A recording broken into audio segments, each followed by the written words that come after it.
What's up, YouTube fam? Welcome back to the channel. We got a good episode for you guys because in this episode, we are going to discuss why we are adding credit spreads to our arsenal of trading. Now, before I get into that, I want to take some time to show my options trading P&L for the month. So as you can see, I'm up currently close to $4,000 in the month of April. Now, obviously, there is some things to consider because when you click on 1 month, right, it shows that we're down. Now, the reason why it shows we're up when you look at the options trades, but down in the portfolio is because a lot of our money has come from covered calls. So in terms of positions that we've opened and closed so far this month, we are up close to 4,000. But of course, when you look at our entire portfolio and you look at how the stock market has moved, we are still in a little bit of a hole. Now, the reason why that does not faze me at all is because we're down from shares on stocks that we don't mind holding forever, right? And those two stocks at the moment are TQQQ and IBIT.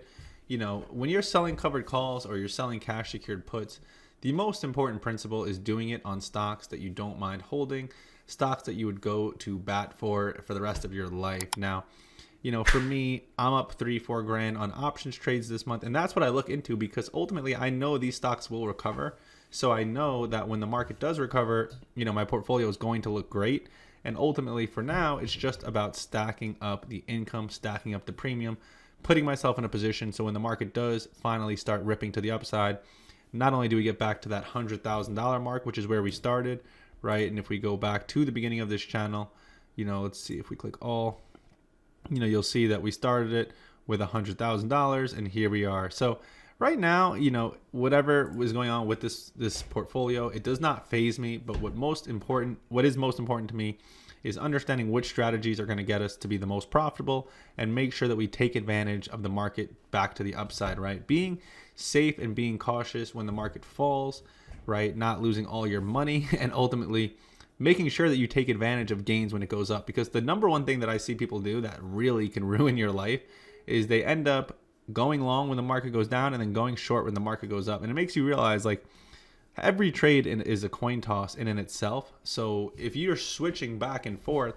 that's really the only way you'll never win, right? As long as you stick with one, you will eventually win.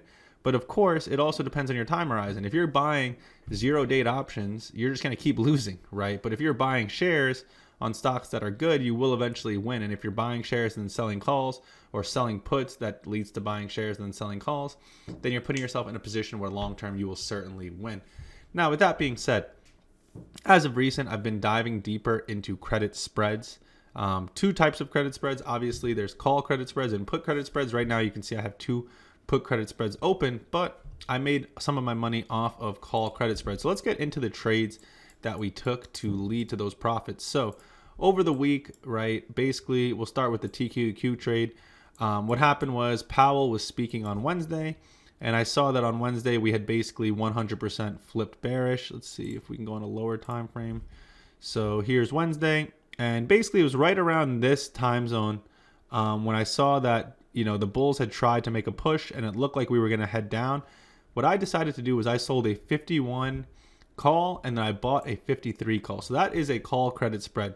So the difference between a credit spread and a debit spread is very simple. Is when it's a credit spread, you're selling a higher premium, right? So when it's a debit spread, it would be more like if I bought the call that was below, right? So a debit spread would be like, hypothetically, you buy the 48 call and you sell the 50. A credit spread is when you sell this call and then buy that call. So essentially, the main difference between credit and debit spreads is with credit spreads, you are selling the more expensive premium, right? So basically, that's the difference between being bullish and bearish, right? If I would have bought a more expensive premium, then I would have been bullish. But since I sold a more expensive premium, I was bearish. Now, my bearish thesis came from the fact that Jerome Powell had spoken and we weren't really going up. Now, at that point, my thought process is, all right, we sell this 51. That means that by expiration, we would have had to come all the way up here for me to lose this trade. So that's the difference between selling a call credit spread and just buying puts, right? Because if you bought a put right in this level and then this happens and then this happens and this is how the market closes, guess what? If you would have bought the put that expired yesterday, then you would have lost. You would have taken a big fat L. And since I sold the credit spread, it's the exact opposite, right? Theta is working in your favor. So when all of this choppiness happens, you're actually still profitable. So for me, I decided to sell the 51 call and then buy the 53 call. Now, the reason why you do spreads is because you don't have the shares to sell the options, right? Obviously, when you look at my portfolio, majority of it is just regular covered calls against shares and against leaps, right? But if you want to be able to sell options without having 100 shares, without having all that capital, then credit spreads is 100% the way to go. And the other cool part is you're limiting your loss. Obviously, when you sell puts or sell calls, the market can keep flying. You can end up losing a lot more. With credit spreads, it's like, the ratios, the win-loss ratio is obviously going to be more of like a 1-3, where you have to win 3 trades to cover that one loss. But in the world of option selling, that's very reasonable. I remember when I first started selling puts, I think I won like 40 trades in a row. So it's like, if you're only losing, or better yet, if you're only risking, 3x what you make and you win 20, 30 trades in a row, it doesn't even matter if you take that loss here and there. And in this case, as you can see, this $51 credit spread played out great and I ended up profiting about $400. Now, at that point, I ended up taking another credit spread on SPY because, again, I'm just experimenting. Obviously, TQQQ has been my main squeeze on this channel, but there's no reason why, when it comes to spreads, we can't trade SPY, being that you don't need to have 100 shares, right? The main benefit of TQQQ UPro is that it's so much cheaper, right? $45 per share as opposed to QQQ, which is $4.44 a share, 10 times the price. It obviously is a lot more expensive to sell puts or sell calls. But since we're selling spreads, we can maneuver with SPY. So what I did was I sold a 5.29 credit spread that expired yesterday. And as you see, it would have closed for the full profit. But when I was looking at the chart, to me, I was just so uncertain about what was happening yesterday that I decided to close it because a lot of times you can see we were coming above the price. And if we would have expired above 5.29, I would have lost. I believe I sold the 5.31 call. So it's like if we would have expired somewhere in here, I would have taken a loss on the trade. So I ended up just closing it like somewhere around here and end up making like 30, 40 bucks, which to me is a break even. And at this point, I now opened another position, which is a SPY put credit spread, and I opened it at the 523. So let's go and look at the position that we have open right now. So as you can see, I have 5 contracts of 523 and 519. So basically, how does this work? Well, again, we sold the 523 put because we're bullish, and then we bought the 519. Now, again, you need to buy just to make the spread happen. So, that's the only reason why we're buying any puts, because you can't just sell options without having some sort of option that you buy against it. So in this case, what do we need? Well, let's look at the position. So the expiration is 425. So that means we have 7 days. And within the next 7 days, we want it to be above 523. So whether it does this, right? I'm sorry, it's a little bit of a mistake there. But let's just say whether it does this, right? And then by Friday, it's here, we're going to win. If it does this and shoots up, we're going to win immediately. If it chops around, we're going to win. So basically, majority of ways we will win, right? Because it's like if it shoots up, we win. If it chops, we win. If it comes down and then chops near our levels, we'll win. Of course, the only way we lose if it just straight up comes down and becomes a full-on bear trend. Now, when you observe the market, right, at the moment, it does look like we could be in a bear trend. To me, I took the put credit spread because for me, I'm more bullish in this moment than I am bearish. Just by looking at the higher time frame, what I see in this moment is, a few things, right? You could pull out the Fibonacci's, you can pull out the demand zone, right? To me, what I'm looking at when I look at this chart is a double bottom, right? That's what I see.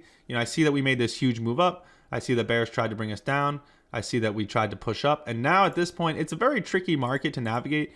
To be honest, I think for a lot of people, the answer would be no trade because of the fact that it's like we made this higher high, but then we made a lower high. So it's like looking at this, it could easily go both ways. And ultimately, I think selling credit spreads is a great strategy because of the fact that if you're wrong, you can still win, right? Like if you're going to go ahead and buy options and buy puts and buy calls, which is what I was doing, right? I've always been an option seller since I started this channel. The name is Jared the Option Seller, but I wanted to reinvest the call income into other plays. And at first I was just buying calls, and it's just like, I was just tired of just losing, right? Like when you're buying options, you're just always losing. It just feels like no matter what you do, even if you're right, you lose. When you're wrong, you lose.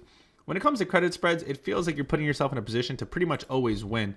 So we also opened up some credit spreads on IBIT. Now, the reason for this was due to the fact that when you look at the Bitcoin chart, it just looks good compared to the NASDAQ, right? Like if we pull the two charts next to each other and we look at, Bitcoin daily and the NASDAQ daily, it's not hard to tell that when you look at it, one of them looks better than the other, right? And that's what I always look for. I always look for relative strength. And when you look, it's very similar patterns, right? Bull trend, we've been coming down since February, and now it just looks like IBIT and Bitcoin is creating more of a price floor where the Nasdaq looks like it could be falling. So ultimately, they're both, I'm pretty bullish on both. Obviously, long term, I'll always be bullish on Bitcoin and the S&P.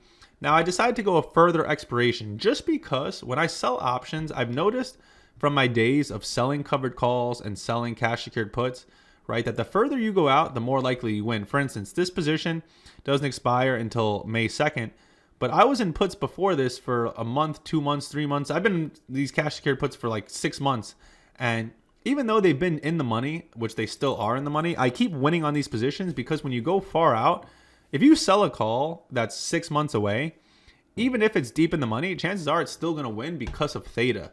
So when it comes to credit spreads, you can kind of have that same realization, right? Like what makes credit spreads dangerous compared to just selling calls and selling puts is that the ability to roll isn't as easy. What you can do is you can close the short, right? So in this case, I could close the short put and then I would still have the long put open and I can roll that and then open a new short put. So you can still roll credit spreads, yes, but it's not nearly as easy as just rolling a regular cash secured put or a regular covered call. So you want to be a little safer and you want to take trades that can win. Obviously with SPY, I could have taken the expiration that is on Monday, right? I could have taken the 21st. I went with the 25th because again, when you sell options, the more time, the more likely you win. So even a week to me is probably not enough time. And even that SPY position that I took, that would have been 100% profit. So far, I've taken 3 credit spreads. I've won on all 3. But the SPY position that closed on Friday, that did expire below 529 and would have been 100% profit, I kind of chickened out because, again, looking at this price action, so much was happening in the middle of the day. And, we were making these breakouts. To me, I was like, damn, we're going to fly up. I'm going to lose the position. And that's going to be that. So I just got out. Now, when it comes to credit spreads, ultimately, there's a lot of ways you can go about it, right? If we go and view all options, we can pick a spread that expires Monday, right? Like, let's just say we're bearish still, right? We can sell this call and then buy this call. And, listen, the margins are good. Max profit 142, max loss 158. Like, it's a 1-to-1 type of trade. We could do 10 contracts. Listen, that's great. But the further you go out and the further you go out expiration, the more likely you win, right? So for me, if I was going to do something like that, I'd probably want to, at the very least, sell this call, right? So let's sell this one and then buy this, right? Now, again, the RR is not even bad. But again, with only 3 days out, for me, I think you have a better chance of winning the further you go out. So 7 days, which still in a lot of ways isn't enough. You start going, a month or 2 out, and now you're in a position where you go out of the money as well. So let's say we sell, this call all the way out here and then buy this call here. Listen, is the RR as good? No, but the chances of us winning this trade are going to be extremely high because, unless the market just flies up from now up until May 30th, this call is going to lose more value than this call is going to gain. Almost guaranteed. Listen, does it always happen? No. Of course, you're going to have trades that you lose. But the point is, when it comes to credit spreads, if you're going further out with the date and further out with the money, your chances of winning are going to be higher. Now, if you want to take on more risk and you want to make more, then you can stay deeper in the money. Of course, if you want to have more immediate profit, immediate gratification, then you can go closer to expiration. Right now, I'm just experimenting, right? Right now, I'm relatively new to credit spreads. I've been selling options for a while. And just from selling options and finding success, what I've seen is the most success comes from when you go further out, expiration. Obviously, in this case, right, I have 5 covered calls open against my shares. Now, the expiration is May 9th. We're not even that far out of the price, right? When we look at the chart, IBIT can easily get to 51. And if it does, that's fine because of the fact that I do have shares open, right? And that's the difference between a regular covered call and a credit spread, right? If it's a credit spread, then you're 100% bearish. When you have a regular covered call open like I do, yes, I do have these covered calls and I wouldn't mind if they expired out of the money. But at the same time, I have all of these shares that I would also love to see them all gain value because I'm in this to make money. In the end of the day, the only 2 things that really matter, right, are the account balance you start with and the account balance you end with. At this moment, I started with 100K. I'm down 18, 19K. It's been a very tough market to maneuver. So I'm not mad about it because I know a lot of people who have lost much, much worse percentages.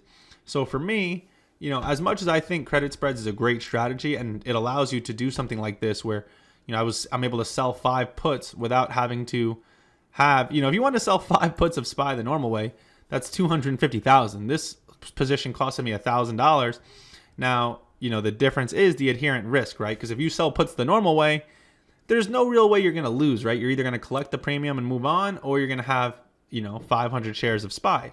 In this case, if the market dumps, I will lose the trade. So that's the risk of credit spreads, because obviously credit spreads does seem like a great trading strategy. And ultimately, is there the little voice in my head that's like, let's just pick a spread that has a high delta, right? Or a low delta, so a high chance of winning, like something like this with an 80% chance, right? Let's just sell that put, buy this put, right? And then let's just put our entire account in it, right? Let's just get 100 contracts, or whatever, 200 contracts. And of course, is there the voice in your head that'll tell you to take trades like this to make 20,000? Of course. But when you do lose, then you're losing 80,000, which would be all of my money. So with that being said, for me, I still think the way I'm going to keep going, keep maneuvering, is I'm going to keep doing things the way I've been, right? I'm not going to sell off these shares of TQQ or IBIT. I'm just going to keep selling calls in them until eventually they do get called away. Now, even if they do start to get called away, obviously there's a better chance that I'll end up just rolling higher to keep getting more capital gains. But with that being said, there's so much cash being freed up, as you guys saw earlier in the video. I'm up $4,000 in April from just my options positions. It's freeing up a lot of cash. And I'm just thinking of new strategies to use that cash. So, at first I started buying leaps.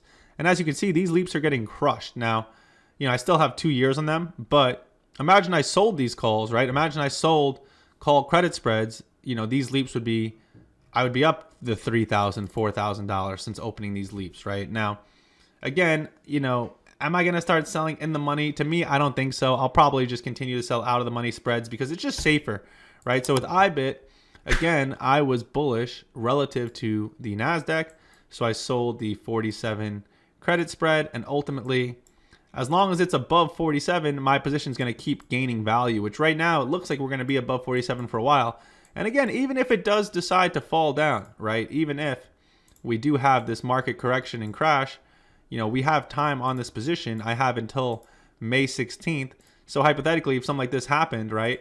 But then it starts coming back up, chances are by the time it ends up coming back on the flip side, I'll be either break even or profitable. That's why selling options is so important, right? Because if you bought puts, let's just say at this level, and you held through all of this up until here, you're going to end up being down even though you've been right on the direction the whole time. But if you sold put credit spreads where you were bullish and this happens, you're going to end up being up even though you were wrong on the direction. And of course, if you sold a call credit spread, let's just say at this level, and this happens, then you're on fire, So there's a lot of different trading strategies, right? There's a lot of ways you can maneuver these markets. But ultimately for me, nothing has changed, right? And people have made comments, oh, the content hasn't been as consistent. Listen, guys, first of all, I'm posting every single day on Shorts, Instagram, TikTok. Second of all, it's just how much can you talk about the same thing, right? Like how many videos can I possibly make where all I'm doing is holding these shares of TQQ and IBIT and selling covered calls? Ultimately, credit spreads is something new, and it's an ability for me to like kind of day trade on this channel. So it's new things to talk about. I've been wanting to go live. It's just I haven't been able to find a chance to actually go live during market hours, but that is something else I want to start doing, is trading live. Ultimately, again, I'm not necessarily this day trader, so it is a little different of a story. But when it comes to credit spreads, this is my way of day trading, and a way that I know can be extremely, extremely profitable. And I think anyone watching this who's into selling options should consider adding credit spreads to their arsenal. Now, is this me saying you should sell your shares and go all in on credit spreads? No. But if you're doing what I'm doing, where you're generating consistent income with covered calls and you keep having free buying power, buying leaps, buying calls, buying puts, I think you're better off just buying or trading credit spreads. Obviously, there's the other side where it's like, I could let this buying power stack and use it to keep selling more puts. But for me, like I said, I think credit spreads is ultimately one of the best ways to trade because it allows you to sell all of these options without all of that capital. I have 5 contracts of SPY open, 10 contracts of IBIT. Like these are things that would cost hundreds and hundreds of thousands of dollars had you just decide to sell options the normal way. So credit spreads is the way you can sell options, make all of that profit without needing hundreds and hundreds of thousands of dollars.